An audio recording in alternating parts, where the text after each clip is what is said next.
안녕하세요. 오늘도 사연살롱을 찾아주셔서 감사합니다. 저는 돌이 안 된 딸아이를 키우고 있는 엄마입니다.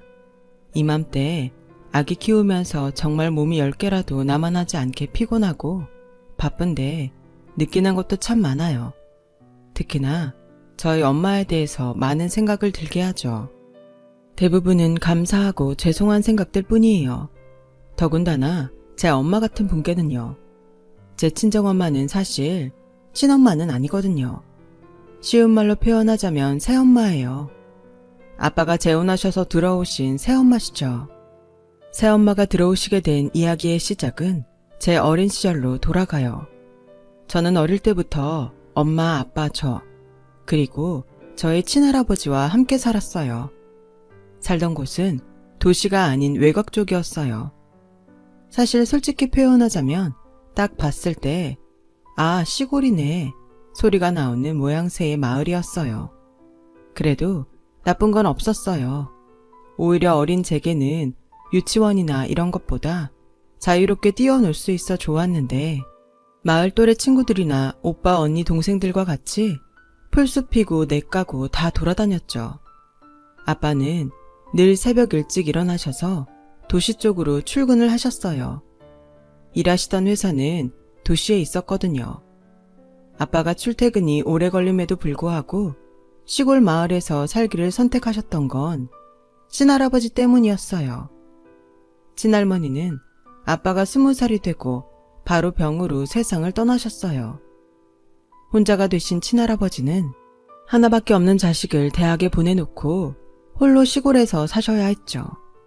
하시던 농사일을 계속하면서 아빠의 용돈과 학비를 보탰고요. 아빠는 공부와 아르바이트 일을 병행하면서 열심히 학비를 버셨죠. 다행히 장학금을 받아가며 학교를 다니셔서 아빠는 무사히 졸업을 하게 되었어요. 졸업하고 나서 거의 바로 일자리를 구하셨는데 바로 그때 다니시던 회사였어요. 할아버지와 최대한 가까운 곳에서 살려고 그런 거죠. 회사 근처에 자취방을 구해서 사시며 출퇴근을 하셨고 주말에는 할아버지 집에 가서 주무셨어요. 그런데 어느 날 일이 터진 거예요. 할아버지께서 농사일을 하시던 중 갑작스럽게 쓰러진 거죠. 같이 일하던 분들이 급하게 병원으로 모셨지만 시골 병원은 작았어요. 그곳에서 겨우 다시 도시의 대형 병원으로 모셨을 때는 늦은 오후가 다 되었던 시점이었고 아빠도 겨우 연락을 받고 병원으로 달려가셨죠. 병원에서 할아버지는 뇌졸중 진단을 받게 되었습니다. 다행히 회복은 서서히 했지만 거동이 몹시 불편해지시고 말도 어눌하게 되어서 의사소통도 불편해졌어요. 농사일은 이제 꿈도 못 꾸게 되었죠. 아빠는 회사에 휴가를 내고 집으로 돌아가 할아버지를 모셨지만 마냥 일을 안 할 순 없잖아요. 아빠는 다른 지방에 사시는 아빠의 고모이자 저희 고모할머니께 도움을 청하게 되었어요. 수녀님이었거든요. 고모할머니가 할아버지 집에 오셔서 붙어 살게 되었고 아빠는 일터로 복귀하실 수 있었어요. 그리고 아빠는 일터에서 만난 제 친엄마와 결혼을 했어요. 할아버지는 고모할머니의 부축을 받고 결혼식장에 오셨다고 해요. 아빠는 결혼을 하고 얼마 되지 않아서 아예 짐을 싸들고 할아버지 집으로 들어와 합가하셨고요. 엄마도 처음에는 동의했다고 해요. 애초에 아빠와 만날 때부터 할아버지의 상태를 알고 만났고 결혼하게 되면 모셔야 할 날들이 있는 것도 알고 있었으니까요. 고모 할머니도 젊은 나이도 아니신데 할아버지 간호가 힘에 부치셔서 아빠가 집으로 돌아오시게 된 거죠. 엄마는 일을 그만두셨어요. 아빠는 매번 당신이 우리 아버님을 모시는데 일 안 해도 돼. 돈은 내가 더 열심히 벌게. 고맙고 미안해. 라고 말했고 엄마에게 진심으로 고마웠다고 하셨어요. 결혼하자마자 아픈 시아버지를 모셔야 하니까요. 그래서 할아버지는 제 친엄마를 이해한다고 늘 말씀하십니다. 젊은 애가 결혼해서 단 꿈도 꾸고 살아도 모자랄 판에 늙은이 아픈 거 뒤치다거리 했으니 얼마나 힘들었겠어. 하시면서요. 결혼하고 1년 정도 후에 친엄마는 저를 임신했고 저는 건강하게 태어났어요. 그때는 할아버지 상태도 처음보다는 많이 호전돼서 거동 외에 대부분의 일상으로 돌아가고 있었고요. 할아버지는 첫손녀인 절 너무나 사랑하셨어요. 직접 돌볼 순 없었지만 자장가를 언제나 불러주셨죠. 그런데 친엄마는 그때부터 아빠에게 도시로 이사 가자고 요청하기 시작했다더군요. 애를 이런 데서 키울 순 없다고요. 그러나 아빠는 자신의 아버지를 두고는 못 간다는 입장이었어요. 그때부터 두 분 사이가 금이 가기 시작한 거죠. 저는 어릴 때라 다는 기억이 나지 않아요. 그렇지만 그 대립은 몇 년간 지속되어서 조금은 희미하게 기억은 있어요. 두 분의 말다툼 혹은 소리 지르는 기억이요. 참고 참던 친엄마는 결국 집을 나가버렸는데 그게 제가 5살 되던 해였어요. 그날의 기억이 남아있죠. 친엄마는 저를 도시로 데려가서 맛있는 걸 사주고 예쁜 옷을 사입혔어요. 그리고 제게 말씀하셨죠. 엄마가 꼭 다시 보러 올 거야. 그때까지 잘 있어야 해. 바로 다음날 엄마는 사라져버렸어요. 본인 도장이 찍힌 이혼 서류 한 장만 남기고요. 친엄마가 저를 그때 같이 데려가지 않았던 이유가 있었어요. 당시 친엄마는 결혼하고 몇 년간 전업주부로만 살아왔던 상태라 경제력이 없었거든요. 이혼 후엔 일을 해서 살아야 하고 그러려면 저를 돌볼 여력이 없었던 거겠죠. 그래서 저를 돈 버는 아빠에게 남기고 떠난 것 같아요. 아빠는 충격을 받긴 했지만 그래도 꽤 담담히 친엄마의 선택을 받아들였다더라고요. 할아버지도 마찬가지셨고요. 친엄마 마음을 다 이해하신다는 입장으로 아무 말씀 안 하셨죠. 대신 두 분 다 저를 돌보고 사랑하시는 데만 더욱 열중하셨어요. 고모할머니께서도 수시로 오셔서 저를 보살피셨죠. 그 덕분인지 저는 가끔 엄마 언제 와? 하고 묻기는 했지만 그래도 잘 자랐습니다. 시골 마을 친구들과 뛰어놀면서요. 거동이 불편하셔서 나가 돌아다니지 못하는 할아버지 옆에서 온갖 수다를 떨면서 할아버지를 기쁘게 해드렸죠. 할아버지는 제가 하는 거라면 뭐든지 다 좋아하셨거든요. 마을에는 아주머니 한 분이 계셨는데요. 저를 보살펴 주셨어요. 아주머니 딸이 대학생이라 도시로 나가 살고 있어서 적적한 와중에 제가 있어서 좋으시다면서 늘 오셔서 보살피셨어요. 그 아주머니께서 아빠에게 재혼을 조심스레 권유하셨어요. 내 친구 조카가 아주 착한 여자야. 세상 그렇게 착할 수가 없어. 근데 이상하게 시집을 못 가네. 그래서 그 집 엄마가 걱정이 이만저만이 아니야. 노처녀 된다고. 그니까 한번 만나봐. 저를 마냥 엄마 손 안 타게 하고 자라게 할 순 없다고 그러셨대요. 딸은 엄마가 있어야 하는 거라고요. 친엄마가 떠난 지 1년도 안 된 때라 아빠는 망설였죠.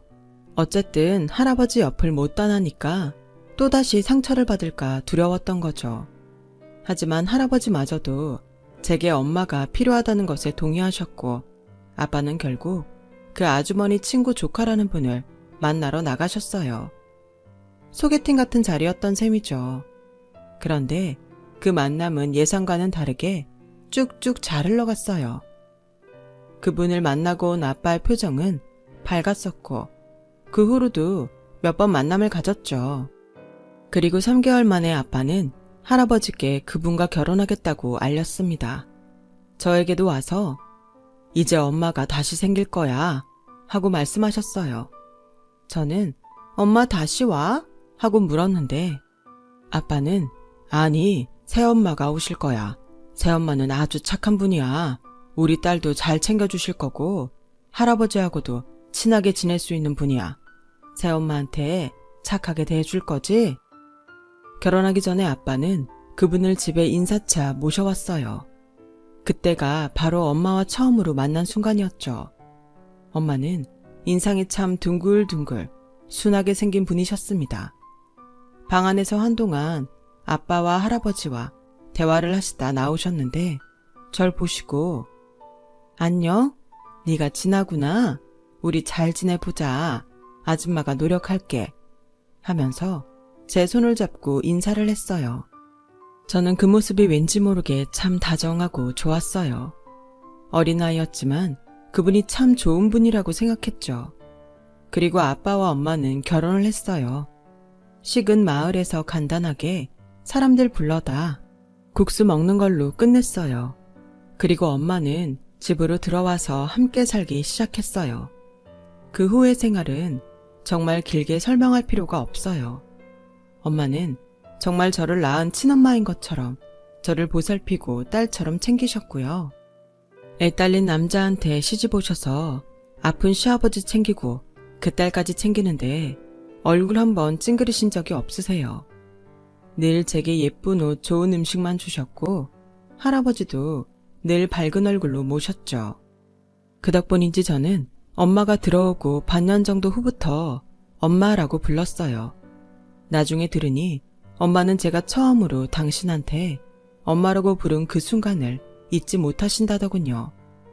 자기 인생에서 최고로 기쁜 날 중 하나였다고요. 아빠도 바쁘셨지만 엄마에게 늘 고마워하며 잘하셨어요. 아빠가 회사를 안 가는 주말에는 아빠 차에 타고 할아버지, 아빠, 엄마와 공기 좋은 곳으로 소풍도 갔었어요. 엄마가 싼 도시락을 들고서요.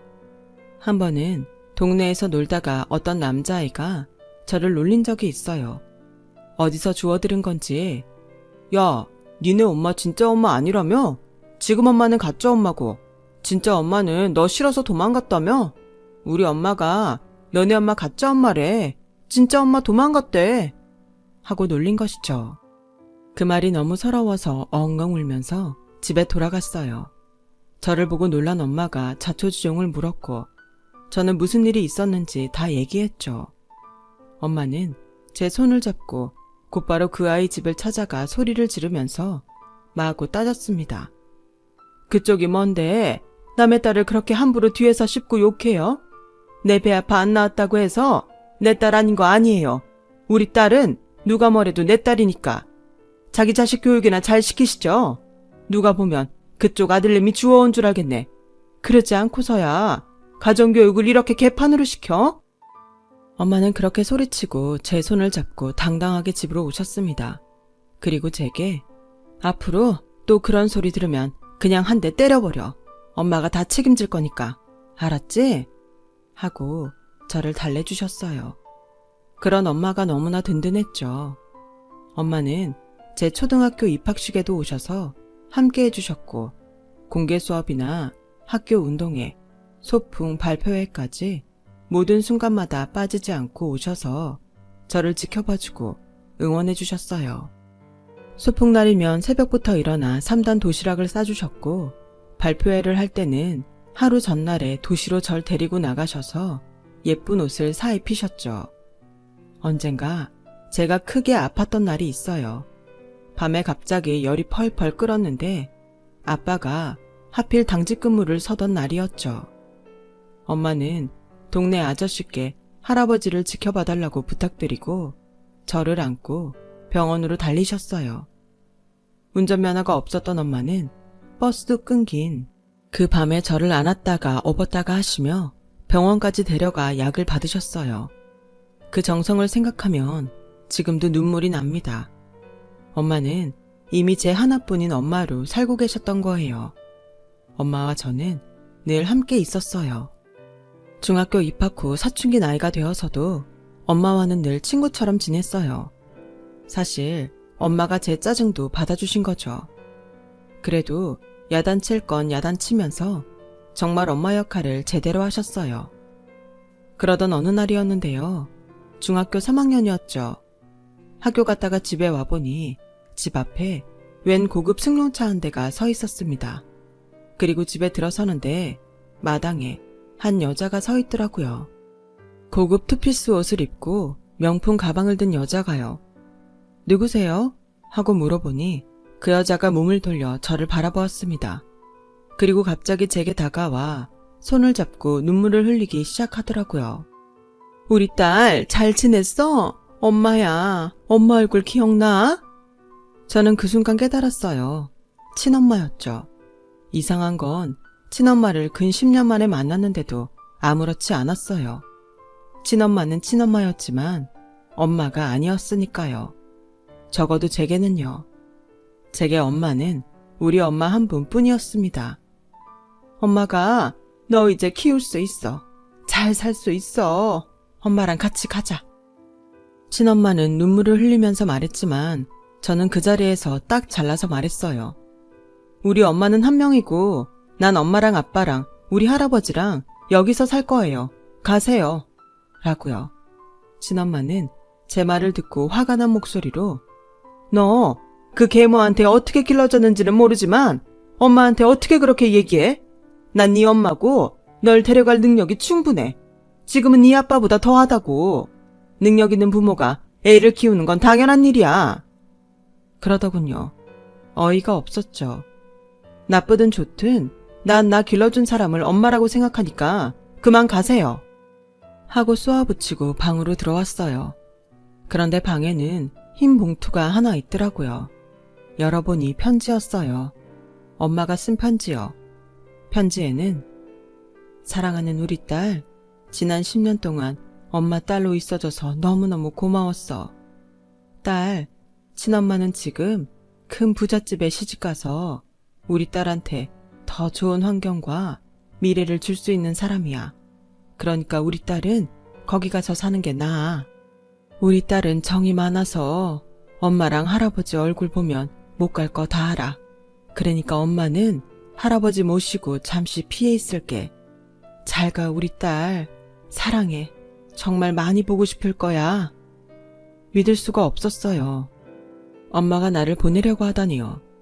놀라서 밖으로 뛰쳐나갔지만 집안은 텅텅 비어 있었어요. 할아버지 옷가지들도 사라진 걸 보아 정말 어디 먼 곳으로 간 것 같았어요. 친엄마는 제게 다가오더니 그래도 그 여자가 생각이 없진 않더라. 얼른 짐 싸서 나와. 엄마랑 가게. 저는 하염없이 울었죠. 하지만 제 마음속으로는 이미 선택의 여지가 없다는 걸 인정하고 있었어요. 내내 울면서 짐을 싸들고 나와 친엄마의 차에 올라탔습니다. 도착한 곳은 큰 2층 집이었어요. 들어가서 친엄마의 남편과 제 동생이라는 남동생도 만났죠. 학교도 당연히 전학하게 되었고요. 큰 2층 집에서 살면서 도우미 여사님까지 있는 부잣집 딸이 되었습니다. 그러나 전혀 행복하지 않았어요. 친엄마 남편은 늘 제게 알게 모르게 잔소리와 구박을 했고 남동생은 원래 영악한 건지 늘 저를 곤란에 빠뜨렸어요. 사고치고 제 탓을 하거나 그런 것들로요. 그러면 친엄마와 친엄마 남편은 늘 저를 혼냈죠. 정말 하루하루가 괴롭고 힘들고 엄마와 아빠, 할아버지가 그리웠어요. 저는 고등학교에 진학했고 성인이 될 날만을 기다리게 되더라고요. 하루빨리 이 집에서 나가야겠다 생각했어요. 마침내 저는 고3이 되고 수능을 쳤고 원하던 대학에 합격했습니다. 그리고 대학에 합격한 즉시 자취방을 알아보기 시작했어요. 아르바이트 월급을 좀 아끼면 낡은 단칸방 하나는 얻을 수 있을 것 같았거든요. 학교에는 모아둔 돈과 국가장학금으로 등록금을 냈습니다. 그리고 2월이 끝나기 전에 집에서 나간다고 선언했죠. 친엄마는 나간다고 하니까 펄쩍 뛰면서 혼자 어딜 나가서 사냐고 그러대요. 기가 막혔어요. 데려와서 한 거라고는 구박하고 눈치 주고 행복을 다 뺏은 것밖에는 없으면서 나간다니까 붙잡는 게 웃겼죠. 다시는 여기 안 올 거고 당신들 얼굴 볼 생각도 없어요. 내 엄마는 한 병뿐이야. 그동안 해준 걸로 생색낼 생각은 마요. 내가 먹은 눈치가 그거 다 갚고도 남거든. 제가 나오면서 쏘아붙인 말이에요. 친엄마는 그 말을 듣고 멍하니 서서 아무 말도 못하더군요. 제가 자취방에 가기 전에 한 일은 제 고향 마을집을 찾아가는 거였어요. 그러나 고향 마을엔 아빠, 엄마, 할아버지는 없었어요. 마을 아주머니 아저씨께 여쭤봐도 몇 년 전에 이사 갔다는 말씀만 하시더라고요. 저는 울면서 결심했어요. 꼭 내 가족을 찾겠다고. 그래서 다시 만나서 효도할 거라고요. 대학 다니면서 아르바이트하고 돈 모으고 공부하고 하면서 틈틈이 수소문을 했지만 찾지 못했어요. 그렇게 시간은 속절없이 흘러서 저는 졸업을 했고 직장에도 취직하게 되었죠. 그때까지도 내 가족은 찾지 못했고요. 만나던 남자가 있었는데 내 가족 찾기 전에는 결혼 못할 것 같아 라는 말까지 하면서 찾았었죠. 정말 간절히 찾았는데 재회는 뜻밖의 상황에서 이뤄졌어요. 회사 퇴근하고 집에 가다가 마트에 들렀어요. 남자친구의 생일이 곧 다가오는데 출장이 잡혀 있어서 상을 차리고 일찍 축하해 주려고 미역을 사려고 했죠. 늦은 시간이라서 호다닥 미역을 사고 계산을 하려고 계산대로 향하는데 조금 시끄러운 소리가 들렸어요. 가만히 들어보니까 마트 사장 정도 되는 남자가 계산원 아주머니를 마구 다그치고 있더군요. 아줌마가 뭐가 바쁘다고 빨리 퇴근 못해 한다리에요? 어? 하면서도 아주머니는 고개를 연신 숙이면서 내일이 시아버지 생신이세요. 미역국 끓여서 내일 아침 식사로 드시게 하고 싶어서요. 오늘 저녁에 음식들도 해야 하고 마음이 바빴네요. 죄송합니다. 사정을 설명하셨어요. 그러나 그 남자는 어이가 없다는 듯 내내 큰 소리만 쳐댔죠. 저는 화가 났어요. 사정이 있고 사실 마트도 거의 마감이라 손님이 저 포함 한둘밖에 없었거든요. 오지랖일 수도 있겠지만 그쪽으로 성큼성큼 걸음을 옮겼습니다. 아저씨, 아니 사정이 있으시다잖아요. 그리고 지금 손님도 별로 없는데 너무 예민하게 구시는 것 같아요. 하니 아니 손님은 빠지세요. 하대요. 저도 순간 욱해서 그럼 저 여기서 안 살게요. 아주머니 일 없으시겠죠? 퇴근시켜주세요. 하고 미역을 제자리에 가져다 놓으려고 했습니다. 그러자 남자는 손님 뺏기기 싫었던 건지 아니 손님 무슨 계산하세요.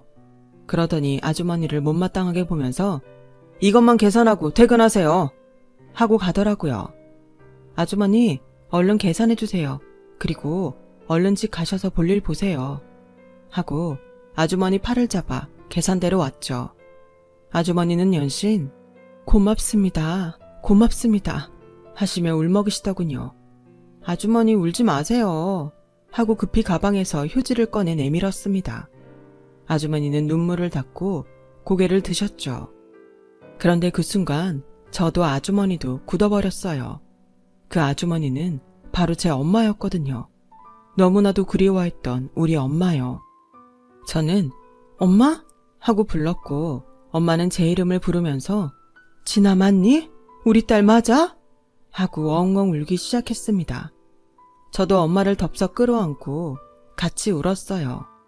그렇게 찾아도 찾지 못했는데 이렇게 만나게 될 줄은 정말 꿈에도 상상하지 못했거든요.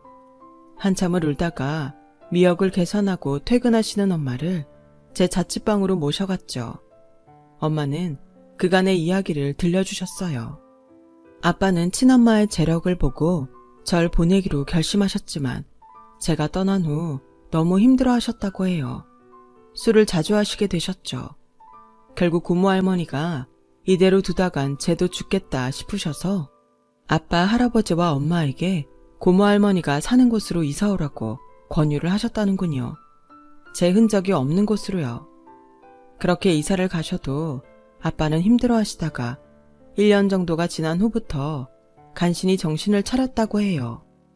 다시 일도 하기 시작했죠. 그렇게 두 분은 저를 그리워하면서 아이도 가지지 않았다고요. 일하고 할아버지 모시고 서로 의지하며 산 거예요. 그러다 작년쯤에 할아버지 병이 나빠져서 도시로 올라와 할아버지를 입원시켰다고요. 심지어 엄마 아빠가 사는 집은 제 집에서 그리 멀지도 않았죠. 저는 이야기를 다 듣고 울면서 당장 아빠랑 할아버지한테 가자고 했어요. 그날 밤 저는 아빠와 10년이 넘은 시간 만에 다시 만났어요. 아빠는 믿을 수 없다는 듯 저를 안고 한참을 우시더라고요. 저는 아빠 품에서 그동안 얼마나 힘들고 서러웠는지 이야기했죠. 아빠는 미안하다, 미안해. 아빠는 그냥 네가 그런 부잣집에서 사는 게 더 호강하는 길이라고 생각했다. 네가 그렇게 힘들게 살 줄은 몰랐어. 하고 제게 용서를 빌었고 저는 그저 울기만 했어요. 다음 날엔 할아버지도 뵈러 갔습니다. 많이 늙으시고 마르셔서 곧 돌아가실 것만 같았지만 절 보시고는 손을 잡고 하염없이 눈물을 흘리며 우셨어요. 이제 죽어도 여한이 없다 하셨죠. 저는 그렇게 제 가족을 찾았고 아예 엄마 아빠 집으로 이사를 해버렸어요. 그동안 못다한 이야기도 하고 추억도 다시 만들면서요. 안타까운 건 제가 결혼을 하기 몇 달 전에 할아버지께서는 결국 돌아가신 거예요.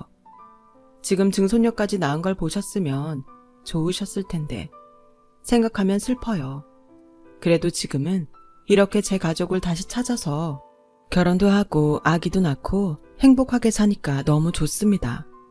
친엄마는 절 그렇게 데려가서 방치해놓고 저를 보고 싶다며 결혼할 때 돈 들고 찾아온 그 사람을 어떻게 받아들여야 할지.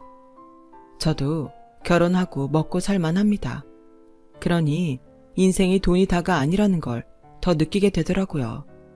저를 두고 갔던 엄마의 그 말들이 더 변명처럼 느껴질 뿐이고요. 그 후로 한 번 연락한 적도 없고요. 앞으로도 없을 거예요. 제 인생의 엄마는 단 한 명뿐이니까요. 앞으로도 부모님께 효도하고 우리 엄마, 아빠, 할아버지처럼 좋은 부모가 되고 싶습니다. 제 이야기 들어주셔서 고맙습니다. 소중한 가족과 행복한 날들 보내시길 바랍니다. 여러분, 사연 댓글에 응원과 현명한 조언 부탁드려요. 좋아요와 구독은 저에게 큰 힘이 됩니다. 오늘도 좋은 일 가득하세요.